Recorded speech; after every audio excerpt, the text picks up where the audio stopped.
이번 주제는 아파트 왜 철근이 빠졌나 무너진 설계 시공 감리 시스템 점검에 대한 주제를 가지고 달달 공공건축 11호를 시작하도록 하겠습니다.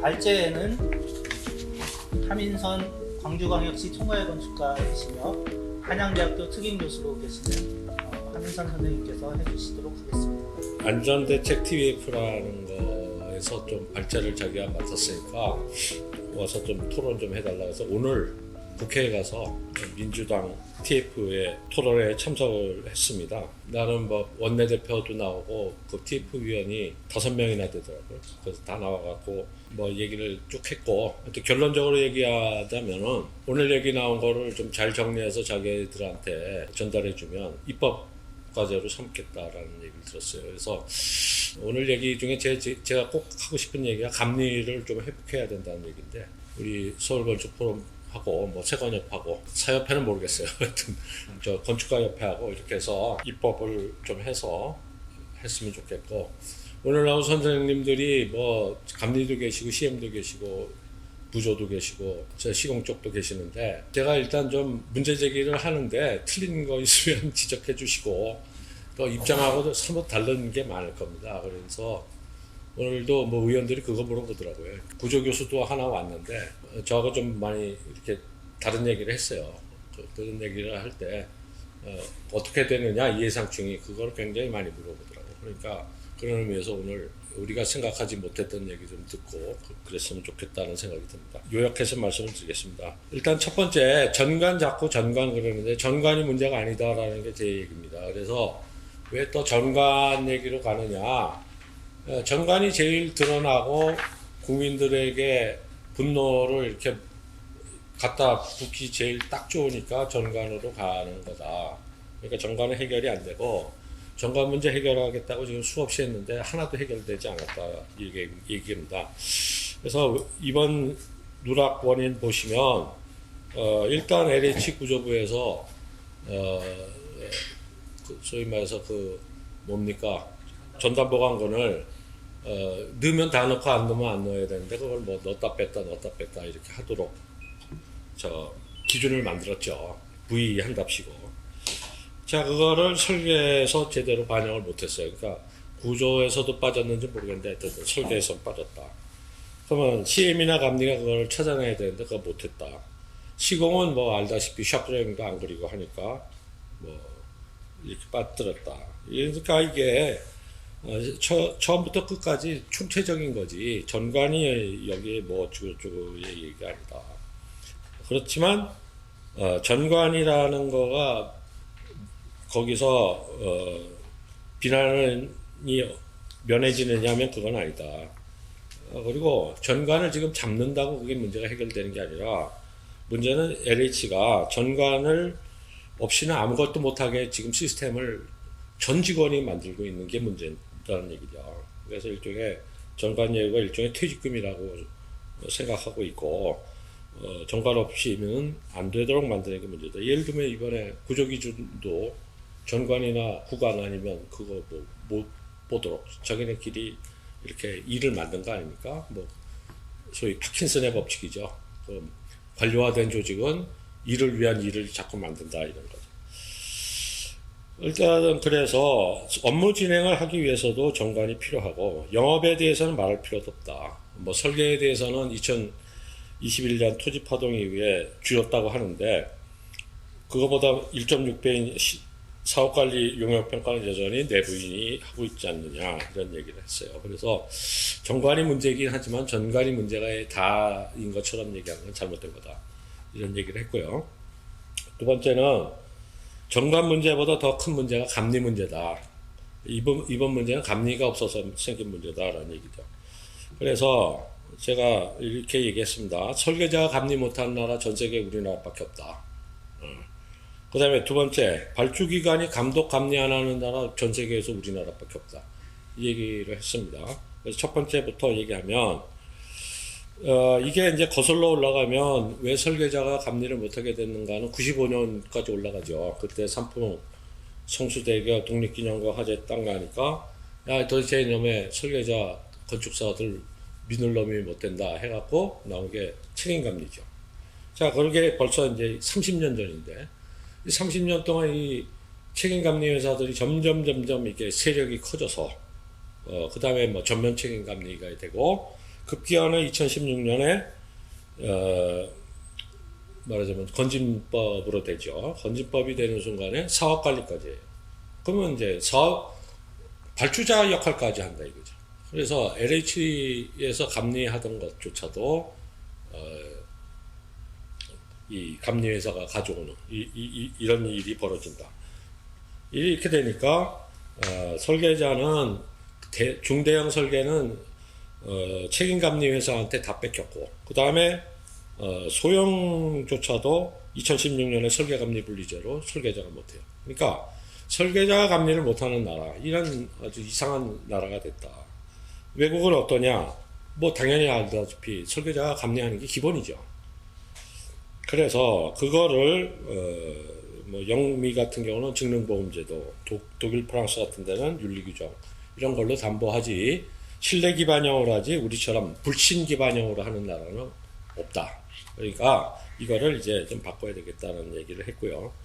그 다음에 발주기관이 감독감리를 안 하는 거는 일단 건진법이 되면서 건설사업관리제도가 돼서 그게 됐고, 그다음 시행업체가 모든 걸 다 하죠. 사업관리, 설계관리, 감독, 감리 이걸 다 하면서 시행업체를 감리할 사람이 없는 거예요.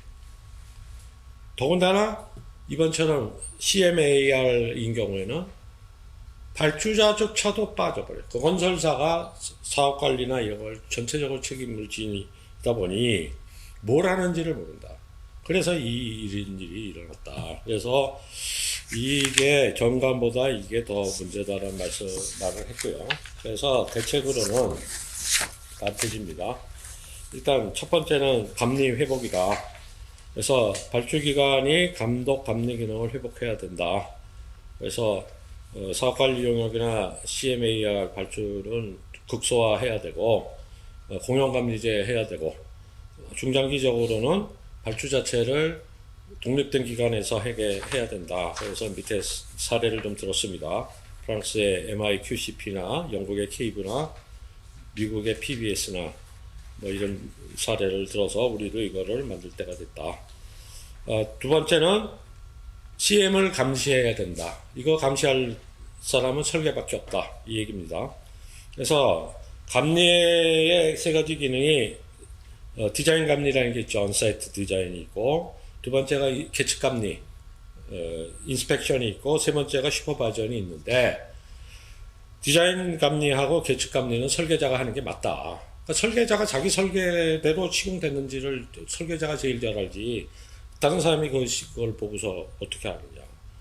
그래서 이게 결국 불신 기반이냐 신용 기반이냐 문제인데, 더 이상 이렇게 불신 기반형으로 해서 남한테 감리를 맡겼더니 안 하잖냐. 그러니까 다시 계측 감리까지는 가져와야 되고, 설계자가 그 다음에 CM 책임 감리에게는 슈퍼바이저를 시키면 된다. 지금처럼.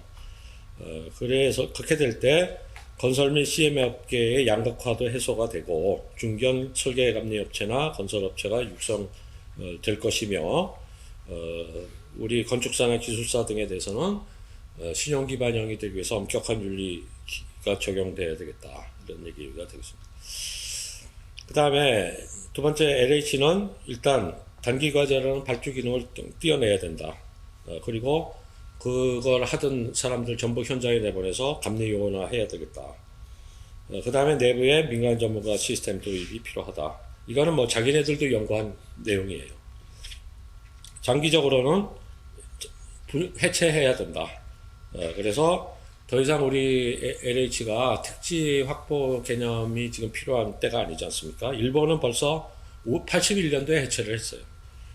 그래서 일본처럼 우리도 해체하고, 분양하고 임대하는 사업은 지방에 있는 도시공사들하고 합병시키고, 중앙은 순수 재정만으로 하는 공공임대만 하는 게 맞다. 이런 얘기입니다. 자, 세 번째 얘기를 제가 강조를 했는데요. 이 모든 얘기가 돈입니다, 돈. LH가 왜 그 전담보관건에 대한 규칙을 만들겠어요? 지금 공공주택에 대한 표준건축비가 6년째 묶여 있었어요. 그리고 작년에 겨우 9.8%가 인상됐어요. 그러니까 누르니까 그걸 어떻게든 전담보관권이라도 빼겠다고 그 지랄을 한 거 아닙니까? 그러니까 결국 이 문제는 공공주택이든 뭐든 원가가 현실화되지 않고서는 안 되는 얘기예요. 그러니까 그 원가를 어디서 절감하느냐? 다 부대 비용에서 절감하거든요. 그게 어디냐 모르겠습니다. 공기 줄이려고 광주의 그 하정 아파트도 그랬던 거 아닙니까? 가설공사 안 하니까 떨어져 죽는 거예요. 안전시설. 건설사고 사망 62%가 추락 사망이에요. 그 다음에 우리나라 건설업이라는 게 GDP 중에 4.9%가 밖에 안 되는데 산재 사망률 중에 차지하는 비율은 53%예요. 그 53%면 우리 1000명이 죽으니까 500명이 건설 현장에서 죽는데 그 중에서 또 반이 20억 이하짜리 동네에서 죽어요. 그러니까 이런 말도 안 되는 얘기가 다 뭐 때문에 그러냐. 이 건설비 자체가 말도 안 되는 거다. 그래서 제가 지난 정권 때 김현미 장관이 하는 그 건설안전 특위에도 위원으로 가서 이거 잘 계속 얘기했어요. 그래갖고 얘기한 게 소형건설업 면허제도, 공영감리제, 건축사 위탁 공사 디자인 빌드 요 세 가지를 했는데 국토부 자체에서 그게 안 된다는 거예요. 그렇게 하는 순간에 이 저렴주택 다세대 다가구 비용이 1.5배 올라가는 거예요. 주택 가격 올라가는 거를 감당할 정권이 어디 있습니까? 그러니까 다 하다가 말고 끽해서 나온 게 뭐냐? 상주감리 규모를 250제곱미터에서 400제곱미터로 뭐 어땠다나? 그거 하나 겨우 태산명동의 서일필이라 이 얘기가 돼서 제가 그 얘기하면서 또 이번에 전관전관 하다가 또 하지 않고 이번에는 제대로 좀 해라 라고 얘기했어요. 중간에 원내대표가 나가길래 내가 사람 불러다 놓고 나가지 말고 좀 들으시라고 얘기했는데 어쨌든 지금 뭐 요 얘기가 제 얘기는 끝났고요. 좀 우리 좀 부탁드릴 거는 제가 설계사무소 할 때만 하더라도 상기감리 2건만 하면 직원 8명 정도로 운영할 수 있는 비용이 나왔어요. 예? 우리 설계판이 왜 이렇게 다 망해가지고 원맨 오피스로 하게 돼 있느냐면 감리를 잊어버려서 그래요. 감리를 잃어서. 그러니까 감리를 찾아와야 돼요. 그러니까 그거가 뭐 감리를 먹고 사는 건축사들이 아무리 반대를 하더라도 이번 공리 기회예요. 그리고 그 부분에 대해서는 지금 오늘 위원들이 다 동의했어요. 설계자가 계측감리를 해야 하는 게 맞다라는 거에 있어서는 맞다고 그랬어요. 나머지 뭐 구조나 이런 부분에 대해서는 뭐 할 거야 했는데 일단 제 생각에는 우리 설계사무소 특히 젊은 건축가들이 이거는 자기 생계 문제예요. 생계 문제. 언제까지 원맨 오피스 할 거예요. 그러니까 건축 생태계를 위해서도 설계자가 감리하는 게 맞다. 그리고 대형 설계사하면 또 문제 없어요. 뭐 휴림이 자기가 설계한 거 자기가 감리하면 되잖아요. 문제 없다. 그러니까 이번 차제에 문제를 전관이라고 하지 말고 감리를 해서 건축계가 정말 이번 기회에 말하자면 우리나라만 이상한 제도를 갖고 있는 이거를 좀 바꿨으면 좋겠다. 이게 이제 제 생각입니다. 이상으로 뭐 발제도 아닌 발제를 마치고 이거에 대해서 우리 선생님들 의견 좀 돌아가면서 주시면. 아시다시피 LH는 모든 그 프로젝트의 설계자 선정을 설계 공모 방식으로 합니다. 그런데 불과 이제 한 2년 전까지만 해도 그 공모의 심사는 내부위원이 반 정도 있었고요. 그러니까 그 전관이 강조됐던 수밖에 없었던 거는 뭐 정리 안 들어붙는 거죠. 뭐 그런 시스템이 있었고 또 결정적인 문제가 설계 공모로 당선된 안이 그대로 지어지지가 않죠. 거기는 굉장히 강력한 매뉴얼이 있고 그 매뉴얼에 따라 설계안은 배치만 어느 정도 유지되고 나머지는 다 다시 해야 됩니다. 그래서 설계 심사 들어오는 심사위원한테 공공연하게 얘기해요. 너무 고민하지 마세요. 어차피 설계 다시 합니다. 이렇게 얘기를 해요. 이게 무슨 얘기냐. 그냥 설계안을 보고 뽑는 게 아니고 사람을 보고 뽑는 거예요. 그러니까 사람을 보고 저 사람이 나한테 뭐 해줬어? 저 사람이 나한테 뭐 해줄 것 같아? 날 잘 대해줄 것 같아? 그렇지 않을 것 같아? 이게 기준인 거죠. 그리고 마음 편한 게 그걸 뽑아놔서 그대로 지어진다 그러면 뭐 심사를 잘못했는데 모르겠지만 뭐 새로 설계한다는데 뭐가 걱정이. 그래서 그런 과정에서 우리 공공연하게 그런 얘기가 돌고 있었습니다. 사실은 지금은 이제 그게 LH만 구간된 게 아니고 조달청 발주, 뭐 교육청 발주, 막 이런 데까지 막 이렇게 소문이 퍼지고 있는데 이 설계 공모에 당선하려면 심사위원과 소위 로비가 되지 않으면 이거 어렵다.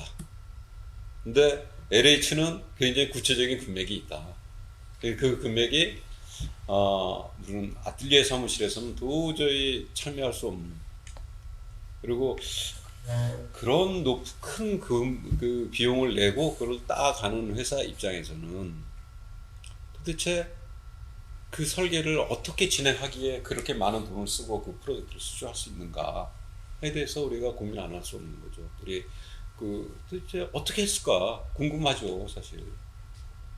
어떻게 하냐면 당선된 순간 그 다음부터는 이제 최소 인원만 남겨놓고 나머지는 외주 이제 다 그 샵 드로잉 수준의 이런 도면 그리는 사람들한테 그냥 다 외주를 하죠. 그러면 그걸 가지고 이제 현장에서 그 도면 가지고 그 CM이 붙고 무슨 뭐 시공사가 또 그 관리하고 막 이렇게 가는 거죠.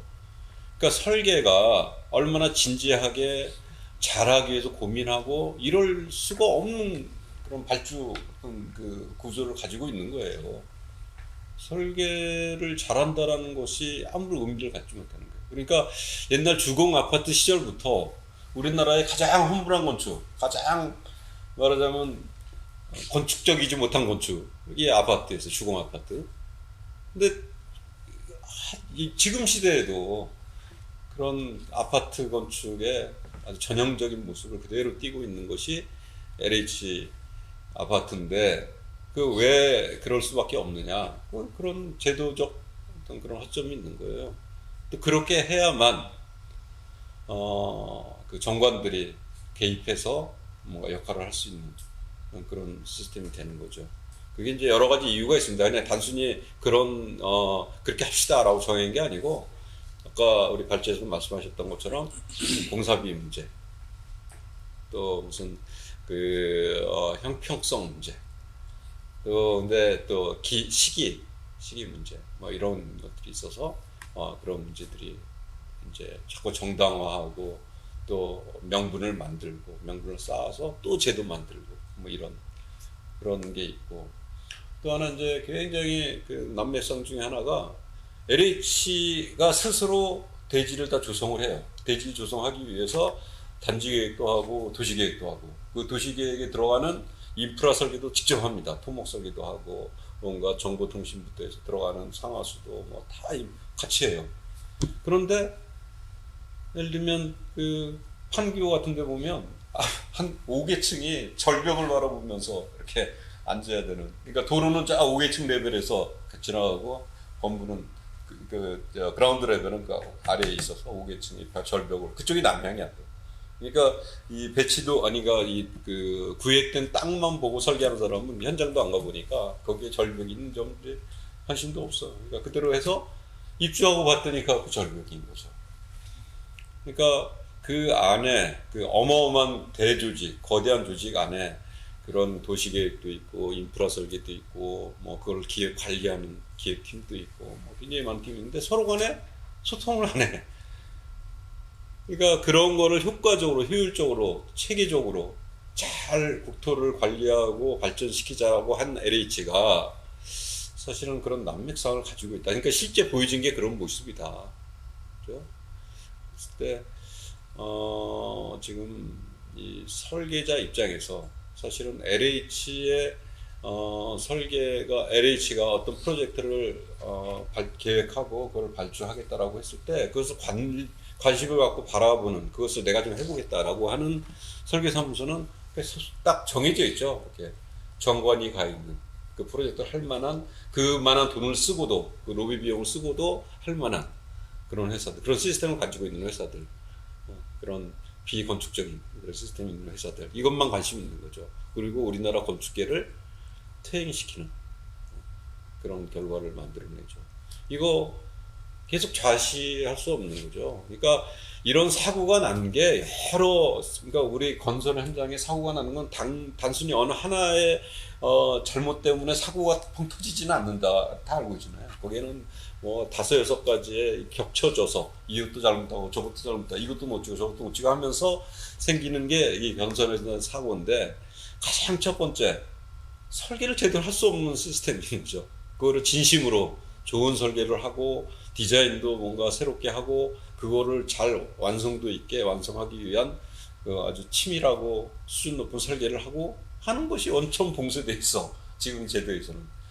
그러니까 그런 것들을 극복하지 않는 한 이런 사고는 반복될 것이다, 이렇게 생각을 합니다. 그리고 어쨌거나 이제 뭐 이렇게 아까 말씀드린 것처럼 겹쳐지는 여러 가지 부실들, 이런 문제 선생님들 이제 말씀해 주실 텐데요. 설계는 이 정도 말씀하는 걸로 이제 마치겠습니다. 우선 이런 자리에 참석하게 돼서 대단히 영광입니다. 일전에 이제 사고의 뉴스를 접하면서 특히 이제 이런 자극적인 사고는 유난히도 무량판에 이렇게 많이 생기더라고요. 이제 옛날에 산풍도 그런 시스템이었다. 그리고 제가 그 처음에 구조에 입문을 해가지고 프로젝트를 몇 개 하면서도 그 무량판에 대해서 좀 특별한 경험을 한번 한 게 있는데, 아파트 지하주차장은 무량판으로 설계를 해서 공사를 하는 현장이었어요. 그런데 새벽에 전화를 받았는데 현장이 무너졌다는 거예요. 그래서 이제 놀라서 현장을 가봤어요. 그런데 실제 무너진 건 아닌데 그 골조 공사를 마무리를 해놓고 그 위에 대한 흙을 덮는데, 흙을 이제 원래 설계할 때는 전체 하중이 골고루 이렇게 퍼지도록 이렇게 분배를 해서 하는데 이제 트럭으로 갔다가 한 곳에다 이렇게 한 6m 정도 높이를 쌓아놓은 거예요. 그러니까 특히 이제 거기에 단부에 몰리면은 단부에는 더 안전 리던던시가 좀 적다고 할 수 있나 그런 상황이 돼서 완전 슬러브가 많이 쳐져 내리는 걸 보고 있는 그 사람들은 놀래가지고 부러졌다고 해요. 그러다 보니까는 역시 그거예요. 그러니까 그런 그 과하중이 생기는 거에 대해서 문제가 있는 거를 사실 건축을 한 사람들은 누구도 다 짐작은 할 수 있을 거예요. 그런데 뭐 바빠서든지 아니면 무량판 시스템이 그런 불편한 점이 있다는 것을 이해를 했으면 밑에다 받침을 하고라도 했을 텐데, 그런 것들을 바쁘면서 또는 뭐 또 다른 이유로 간과를 하는 게 아닌가 이런 생각이 들고, 그리고 지난번 김포의 그 사진 보면은 외벽 쪽에 있는 스판에서 도개가 된 것 같다 싶은 생각이 있어서 그쪽이 가장 모멘트를 받으면 가장 불리하게 작용하는 부분이다 싶어서 그것도 그런 이유에 기인한 게 아닌가 이런 생각이 듭니다. 사실은 아까도 이렇게 나중에서 얘기를 했습니다만은 무량판 시스템이라는 것이 잘 사용하고 지킬 거 지키고 하면은 구조 시스템으로서 상당히 장점도 있고, 또 얘기 들어보면 외국에서는 많이 쓰는 시스템이라고 하는데 유독 우리나라에서는 그런 시스템에 대해서 불편한 감정들이 있어 그런지는 모르겠지만 그게 적용하는데 상당히 어려운 부분이 있어요. 그러니까 예를 들어서 어떤 현장에 하나씩 적용을 해보려고 그러면은 그거에 대해서 이제 기본적인 시각은 불안한 시스템이 아니냐. 그래서 이제 그거 써도 되는 거야? 라는 반문을 하는 경우도 많다. 그보다도 더 이제 예를 들어서 내가 부산 영상센터를 설계를 했는데 그건 저희하고 독일 회사하고 같이 일을 했습니다. 그런데 거기에도 지하 주차장이 있는데 그 지하 주차장은 무량판 중에도 그냥 플랫 플레이트입니다. 그냥 기둥 위에 바로 슬라브가 있는. 일반적으로는 기둥 위에 드랍 판넬이 있고 그 드랍 판넬 위에 슬라브가 있는데 그건 그냥 플랫 플레이트로 설계를 해서 공사를 시원하게 됐죠. 천장에 아무것도 없으니까 슬라브만 있으니까 시원하게 되기도 하고 뭐 구조적으로도 아무 문제 없이 잘 쓰고 있는 이런 좋은 시스템을 아무리 이제 권장을 해도 쓸 수 있는 기회를 잃는 거예요. 사실 구조 엔지니어는 뭐 이론적으로 이렇게 배우고 하면서 실력을 키우기도 하지만 사실은 현장 경험이 참 중요합니다. 근데 우리 같은 경우는 그 구조 설계를 하면서 현장에 참여할 기회가 거의 없어요. 문제가 생기면 그때 불려갑니다. 이거는 아니라는 생각이 드는 거죠. 하다못해 내가 철근을 배치를 했으면은 그 배치된 철근이 현장에서는 어떻게 배치가 되는지 그걸 보면서 이제 좀 더 완숙하게 되고 그렇거든요. 근데 그 후배들한테 현장에 나가고 기회를 주기가 힘든 거예요. 요즘 들어서는 그래도 그 구조 엔지니어의 전문가 기술 지원 용역이라고 해가지고 용역을 일정 규모 이상이 되면 또 특수 구조물리 같은 경우에는 하도록 되어 있는데 그것조차도 실제 그 수시로 가서 현장을 보는 기회보다는 그러니까 만약에 전이층이 됐다 아니면 뭐 기초가 됐다든지 이런 부분에 한정돼서 하도록 이렇게 되어 있거든요. 아무 때나 가서 보고 문제가 있으면 와서 봐달라 그러면 보고 이러면 되는데 그런 이제 중요한 일들은 그 시기가 정해질 때 그때 한번 가서 보는 것 정도라서 그런 점이 참 아쉬운 게 있어요. 그러니까 지금 이런 문제가 생기면서 제가 느꼈던 그 가장 심각한 문제는 그 현장을 좀 엔지니어들도 같이 참여해가지고 완성도를 높이는 게 어떤 제도적인 방법을 찾아서라도 그런 걸 확보해 주는 게 중요한 그런 생각을 구조감리 그렇죠. 네, 그렇습니다.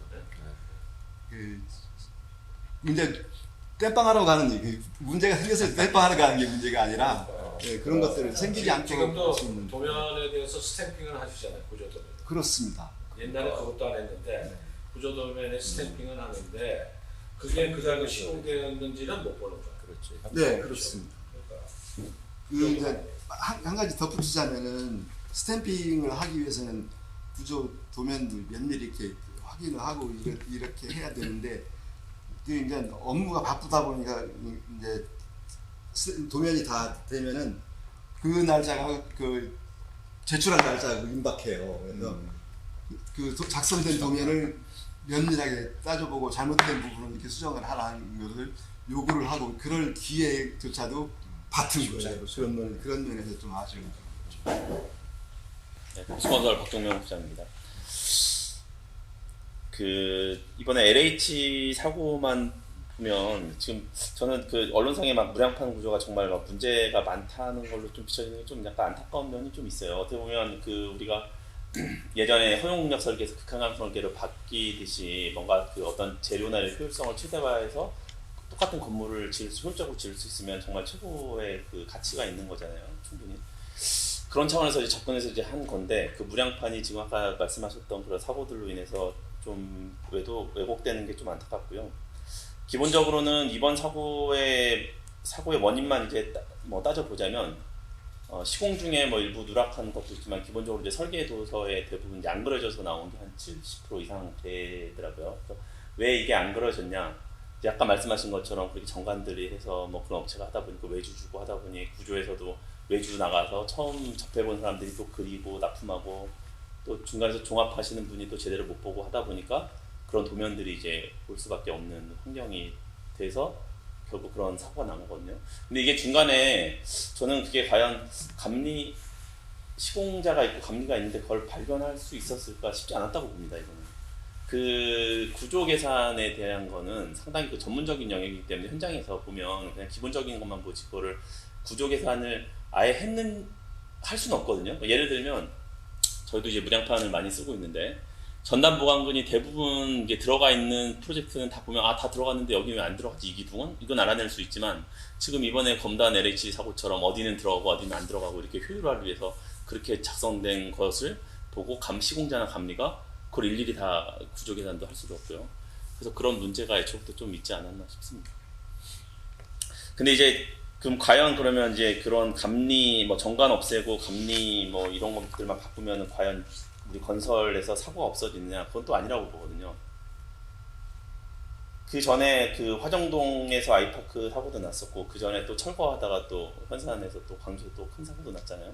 뭐 옛날 거슬러 가면 뭐 성수대교도 있고 여러 가지 사고가 있겠지만 기본적으로는 제가 생각할 때는 일단은 우리나라의 그 아직도 빨리빨리 문화가 아직도 만연한 것 같아요. 그래서 어떻게 해야 되는 뭐 공기를 줄이고 빨리빨리 하는 것에 대해서 익숙해져 있다 보니까 절대 공기 자체가 좀 부족한 것 같고요. 저도 이제 옆에서 보다 보니까 저희 이제 시공하는 쪽 입장에서도 시간이 너무 촉박한데 설계도 넉넉치 않더라고요. 저희도 보면 설계를 정말 초치기로 해서 뭐 언제까지 기본 설계 그 인허가 해야 되니까 납품을 해라 하다 보면 또 못 봐주고 계속 이렇게 되는데 설계도 시간이 충분하지 않고 저희 건축 같은 경우에도 보면 저희는 이제 대기업이라서 뭐 여건이 좀 낮지만 그래도 보면 이번 뭐 최근에 보면 뭐 크래프톤에서 이제 발주하는 프로젝트가 있는데 저희가 적정하게 짜면은 50개월이 나오는 프로젝트인데 다 대부분 이제 업체에서 발주자가 제시하는 공사 기간은 42개월이에요. 근데 이제 그걸 수주하기 위해서 어떻게든 개월 수를 줄여야 발주자의 이제 엄청난 금융 비용이 이제 물리는 거거든요. 금리 때문에. 발주자는 최대한 줄이고 싶어 하고 건설사는 수주를 해야 되니까 애초부터 이제 공기 자체가 일단은 타이트한 상황에서 최근에 이제 1년에 한 3년, 4년 동안에는 정말 그 요새 이제 워낙 사고도 많이 나고 이제 하는 것들이 여러 가지가 맞물렸어요. 그 불법 뭐 파업이라든가 타워 크레인 뭐 이런 데도 노조 같은 건 문제도 있고 또 워낙 그 공급 대란도 있었고 원가도 상승하고 이러다 보니까 모든 건설사들이 그 화정동 이런 데도 정말 그 자기네가 막 그렇게 그 소장님도 그렇게 무리하면서까지 막 공사를 하고 싶었던 건 아닐 것 같아요. 근데 좀 동절기에도 다 불 떼가면서 돈 들어가면서 처리하면서 주말까지 할 수밖에 없는 그 내몰리는 그런 공기 부족이 가장 큰 원인이라고 저는 생각을 하고 있고요. 그래서 이제 그 절대 공기 부족에 대한 일단 해결을 좀 해야 되고 그러면 이 부분을 어떻게 해결해야 될까에 대해서 예전에 그 TF 팀장하신 맹성규 의원님실에도 한번 다녀왔는데 이 부분에서 법 제도화하는 게 상당히 쉽지 않더라고. 이게 그 시장 자본주의에 따라서 결정되는 그런 과정에 뭐 발주자한테 무조건 몇 개월 이상 뭐 공사 기간을 잡아라 이런 것도 쉽지 않은데 저희 쪽에서는 일단은 이제 좀 위험한 공사들 하면은 우리 국토안전관리원에서 이렇게 심사하듯이 충분한 공기를 그쪽에서 이제 해서 어느 정도 기간을 확보하게 하든가 아니면은 뭐 중대재해가 났다든가 어떤 사고가 났을 때 그런 것들에 대해서 발주자가 같이 책임을 진다든가 아니면 공기 지연에 대한 불가항력적인 그런 일들이 생겼을 때 그런 금융비용이나 이런 것들은 발주자가 책임을 진다든가 이렇게 되는데 지금은 모든 게 이제 뭐 시공사나 그게 이제 뭐 하도 업체 이렇게 다 연결이 되는 거거든요. 그런 부분들이 일단 선행이 돼야 되지 않느냐 생각합니다. 그래서 그게 되면은 그 다음에 뭐가 돼야 되냐면 충분한 공사 기간이 되면 참 신기한 게 우리나라 건설사들이 세계의 ENR 리스트 보면 이번에 현대건설이 11위고 뭐 삼성물산이 25위고 저희도 한 60위 정도 한데 그 전 세계 100대 기업 안에 우리나라 건설사가 열 몇 개가 들어갑니다. 그 정도로 이제 세계에서 공사도 많이 하고 뭐 버즈 두바이도 짓고 웬만한 거 다 하잖아요. 그죠? 싱가포르에 뭐 마리나 샌즈베이 호텔 그 어려운 것도 짓고 해외에서 그렇게 잘하는데 국내에서는 왜 그렇게 못하냐? 그게 아까 얘기했던 그런 그 시간 부족에 하다 보니까 어떤 그 단계마다 점검을 해야 되는데 점검할 시간도 없고 그런 규정도 없어요. 그래서 그러면 미군공사 우리가 평택 미군공사 같은데 보면 어떤 공사를 딱 끝내고 나면 홀드 포인트가 있어서 품질 관리자가 와서 그걸 전부 다 확인을 하고 그게 오케이가 돼야 그 다음을 할 수 있는데 우리는 감리가 그렇게 할 수 있는 여건도 안 되는 게 당장 준공이 날짜가 정해져 있거든요. 특히 아파트 같은 경우에는 입주 날짜나 이런 것들이 다 물려 있기 때문에 그 날짜는 무조건 지켜야 되는 뭐 생명과 같은 그런 거기 때문에 감리도 그렇고 뭐 시공자 마찬가지고 모든 사람들이 그 날짜만을 위해서 갈 수밖에 없는 그런 구조로 되어 있습니다. 그래서 그런 것들을 기본적으로 충분한 공기 확보와 중간에 이제 그 점검 단계별 그런 것들을 점검하는 것들 시스템화해야 되는 게 가장 그런 사고에 대한 해결책이 되지 않을까 생각합니다.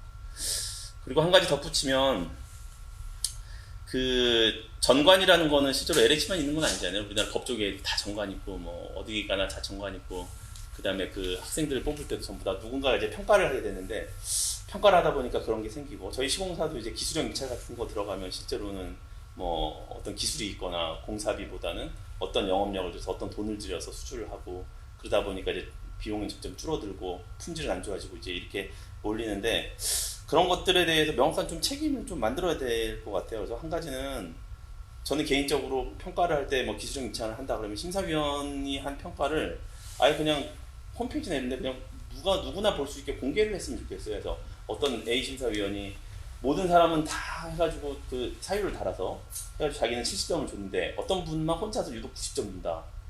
그런 걸 다 공개하면 그 사람도 좀 약간 그렇게 평가하면서 좀 그럴 수도 있고. 설계는 그렇게 하는데 시인 평가나 이런 건 아직 끝까지 안 하지. 그럼 시행 평가도 그렇고 나머지도 다 좀 그런 식으로 좀 바꿔야 되고요. 또 한 가지는 아까 얘기했던 그런 그렇게 영업을 해서 실력이 없는데 수주한 업체들이 나중에 발각됐다 그러면 그런 업체들은 정말 가차없이 그 면허를 취소를 하고 영업을 못하게 됩니다. 그래서 정말 그 문제 있는 업체들 우리 시공사도 마찬가지인데 그런 제한을 주거나 이런 업체들은 아예 그냥 없애버려야 나머지 있는 업체들이나 그런 데서 그 디자인 능력을 보유한 업체에서 충분한 그 엔지니어링에 대한 대가를 받고 수주를 할 수 있는데 지금은 너무 그런 업체까지 다 문제를 일으켜도 그냥 다 살려주고 하다 보니까 너무 많은 업체들이 난립하면서 서로 제살깎기 식으로 하고 또 외주 주고 제하도 주고 뭐 이런 것들이 좀 많은 것 같아요. 그래서 그 명확한 책임이 좀 있어야 되지 않을까 싶습니다. 뭐 추가로 뭐 말씀드리면은 레미콘 같은 저희 입장에서는 이제 레미콘 같은 경우에도 최근에 이제 그 이번에 GS건설 문제도 실제로 그 전담 보강제도 있지만 레미콘 강도가 좀 많이 안 나왔어요. 레미콘 강도가 많이 안 나오는 거는 그 당시에 검단 아파트 지어질 때쯤에 그 레미콘이 파동이 막 있었습니다. 그래서 레미콘 구하기가 너무 어렵고 레미콘 품질이 막 정말 안 좋은 품질의 레미콘이 막 들어오는 거예요. 그 골재나 이런 것들이 너무 안 좋아서. 그런데 얘를 갖다가 반품을 시키면 몇 대 돌려보내면 너네 필요 없어 안 넣어 이런 상황이 되다 보니까 그리고 또 우리나라 법이 어떻게 되어 있냐면 골재 관리법 이런 거 보면 레미콘 뭐 관리법 보면 그런 레미콘을 공급해서 들어와서 이제 타설을 하게 되면 그걸 제조한 KS 인증을 받은 레미콘 업체가 제재를 받아야 되는데 그거를 관리 감독을 못한 시공사가 제재를 받게 돼 있어요. 그래서 이런 좀 책임 소재에 대한 것도 명확하게 좀 규정이 돼야 되지 않을까 좀 싶습니다. 그래서 명확한 책임 규정과 그거에 대한 상벌이 명확해야 정말 건전한 업체들로 실력 있는 업체들로 뭐 실력 있는 디자인 회사나 실력 있는 시공사들만 남아서 제 가격을 받고 할 수 있는 그런 문화가 되지 않을까 싶습니다. 네, 각 분야별로 좋은 이야기 많이 해주셔가지고 저도 좀 인사이트가 있는 것 같습니다. 국토교통부에서 사고조사위원회를 만들어서 붕괴사고 원인에 대해서 이렇게 크게 3가지 정도 이야기를 했던 것 같아요. 전담보강근의 미설치, 설계 분야에서는 전담보강근이 필요한 부분을 적용하지 않고 미적용 기둥으로 발견했다. 감리는 도면 확인 승인하는 과정에서 발견하지 못했다. 시공은 설계와 다르게 전담보강근을 누락했다. 이게 전담보강근과 관련된 내용이고 콘크리트 품질이 설계 기준 강도에 낮게 측정이 됐다. 그리고 추가 하중 검토가 미흡했다. 이 3가지를 주로 이렇게 이야기가 되어 있는데요. 그 내용을 다 보면 저는 크게 기본적으로 어떤 기술자들이 가져야 될 기본적인 윤리의식이나 어떤 프로 정신 이런 부분들에 대한 근본적인 문제가 좀 있다라는 생각이 조금 들고 특히 그 CM 감리 쪽을 바라보면 그런 문화들이 좀 많이 남아 있습니다. 대형 시공사가 하면 알아서 했겠지. 아니면 설계자들이 또 도장 날인을 했으니 그런 문화들이 생겨나가고 있다 이런 느낌을 좀 자주 받고요. 물론 이제 우리 CM 업계에서는 설계 도서를 검토해서 이상 내용을 보고해야 되는 의무가 있음에도 하지 못했던 거는 그런 내용들이 있긴 하는 것 같고 여기서 더 추가적으로 말씀드려야 될 것들은 CM 업계는 공식적으로 이 용역의 명칭은 감독 권한 대행 건설 사업 관리 용역을 수임을 한 건데 그만큼 굉장히 책임감이 있는 자리이죠. 그런데 우리 CM 업계의 발주 방식을 보면 인건비 기준을 기인한 이제 실비정액 가산 방식으로 되어 있어요. 여기에 각 기술자 투입에 따른 어떤 실비를 받는 형태가 되어 있고 본사 기술 시스템에 대해서는 일식으로 이렇게 되어 있습니다. 그리고 대가를 적정히 주긴 하지만 거기에 대해서 관리하는 내용들이 조금 불명확하다라는 거예요. 그래서 예를 들면 이번 경우에 어떤 기술자 한 명이 파견된 건설사업관리자가 이런 무량판 구조이기 때문에 의문을 일단 제기를 하고 도서를 검토해야 된다.